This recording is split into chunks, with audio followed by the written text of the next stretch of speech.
विशेष आयुक्त ओम प्रकाश के निर्देश पर अवैध हथियारों के खिलाफ कार्रवाई की गई है। महेश नगर थाना क्षेत्र की सुंदर विहार कॉलोनी में सीआईयू टीम की कार्रवाई देखने को मिली है। खाली भूखंड में दबिश देकर आरोपी विष्णु बैरानी को गिरफ्तार किया गया है। आरोपी के कब्जे से एक अवैध देसी पिस्टल और 2 मैगजीन भी बरामद किए गए हैं। महेश नगर थाना जयपुर दक्षिण में आर्म्स एक्ट के तहत मामला दर्ज किया गया है। जयपुर से खबर आपको बता रही है, बड़ी कार्रवाई देखने को मिली है। जयपुर में विशेष आयुक्त ओम प्रकाश के निर्देश पर अवैध हथियारों के खिलाफ कार्रवाई की गई। सीआईयू टीम की ये बड़ी कार्रवाई, खाली भूखंड में दबिश देकर आरोपी विष्णु को गिरफ्तार किया गया है। आरोपी के कब्जे से देसी पिस्टल और 2 मैगजीन भी बरामद हुए हैं। महेश नगर थाना जयपुर दक्षिण में आर्म्स एक्ट के तहत मामला दर्ज किया गया है।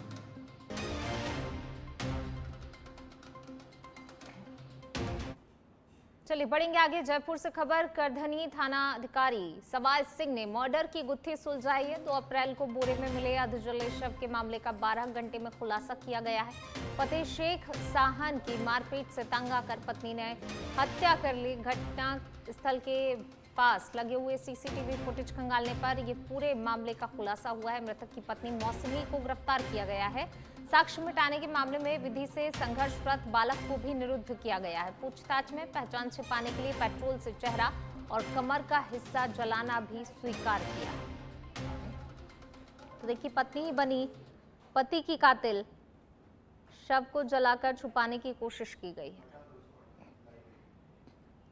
चलिए बढ़ेंगे आगे। जयपुर में मुख्य सचिव वी श्रीनिवास ने आपदा प्रबंधन को लेकर सचिवालय में आयोजित राज्य कार्यकारी समिति की बैठक में अहम निर्देश दिए। इस बैठक में उन्होंने प्रदेश में पूर्व चेतावनी प्रणाली को सुदृढ़ करने, शहरी जल भराव की समस्या का स्थायी समाधान सुनिश्चित करने और आपदा प्रभावित नागरिकों को त्वरित राहत उपलब्ध कराने पर जोर दिया।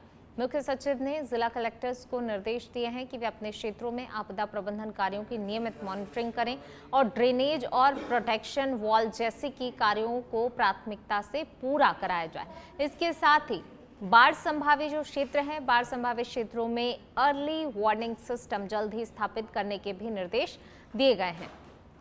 तो देखिए, महत्वपूर्ण बैठक आयोजित की गई। आपदा प्रबंधन को लेकर जो है पूर्व चेतावनी प्रणाली मजबूत करने के निर्देश इस बैठक में दिए गए हैं।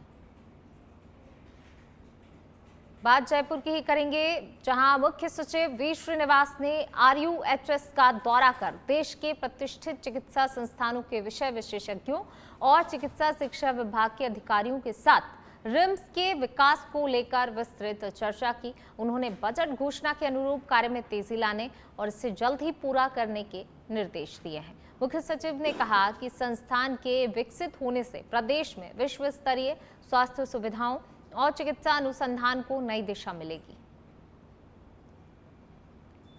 तो CS वी श्रीनिवास ने RUHS का दौरा किया। एम्स की तर्ज पर बनेगा विश्व स्तरीय चिकित्सा संस्थान। तो वहीं कार्य में तेजी लाने के लिए भी अधिकारियों को निर्देशित किया गया है।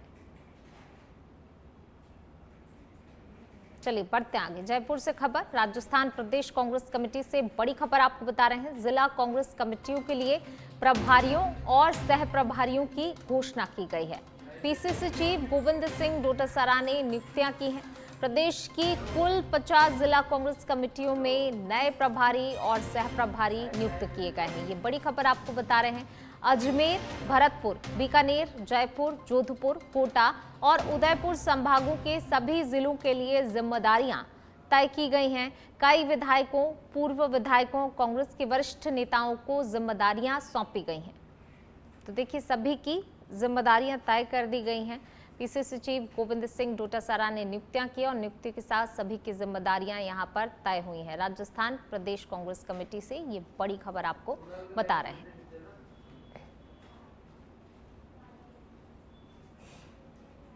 और अब खबर है जोधपुर से, जहां पर पुलिस की पहल ने लोगों के चेहरों पर मुस्कान लौटा दी है।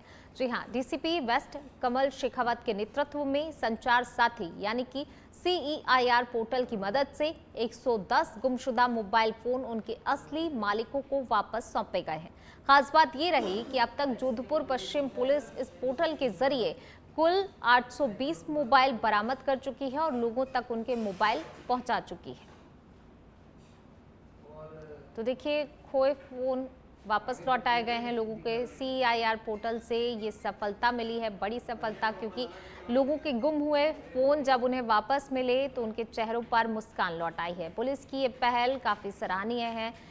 खोए फोन वापस लौटाए गए हैं और जब फोन मालिकों को उनके फोन मिले तो उनके चेहरों पर खुशी थी। और देखिए, पुलिस की इस पहल से जो है एक कह सकते हैं कि सकारात्मकता भी आती है, लोगों के चेहरों पर खुशी भी लौट आती है। कई लोग जो हैं काफ़ी ज़्यादा परेशान हो जाते हैं, फ़ोन उनके खोए रहते हैं, बड़ी मुश्किल होती है उन्हें, और ऐसे में जब उन्हें उनके फ़ोन वापस मिले तो देखिए काफ़ी सराहना की गई पुलिस की इस कार्यप्रणाली की।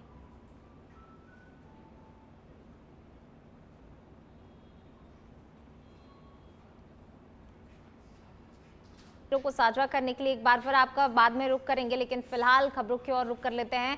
बेंगू से खबर है जहां पर पुलिस ने ऑपरेशन त्रिनेत्र के तहत बड़ी सफलता हासिल की है। 3 साल पुराने अवैध मादक पदार्थ तस्करी मामले में फरार चल रहे 5,000 रुपए के नामी आरोपी को गिरफ्तार कर लिया है। पुलिस टीम ने सुनियोजित कार्रवाई करते हुए एक आरोपी को जोधपुर से धर दबोचा, जो वहां एक होटल में काम कर रहा था। इस पूरे ऑपरेशन को वरिष्ठ अधिकारियों के निर्देशन में अंजाम दिया गया।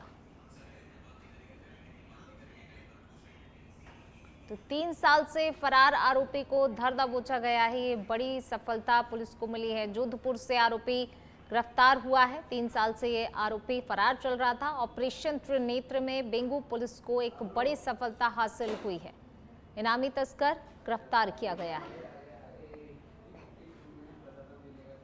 और अब खबर बीकानेर के महाजन से, जहां पर अचानक बदले मौसम ने किसानों की मुश्किलें बढ़ा दी हैं। तेज बारिश के साथ हुई भारी ओलावृष्टि ने फसलों को बुरी तरह से नुकसान पहुंचाया है। करीब 20 मिनट तक गिरे ओलों ने खेतों को सफेद चादर में तब्दील कर दिया है। एक और जहां लोगों को भीषण गर्मी से राहत मिली, तो वहीं किसानों के लिए ये बारिश आफत बनकर आई है।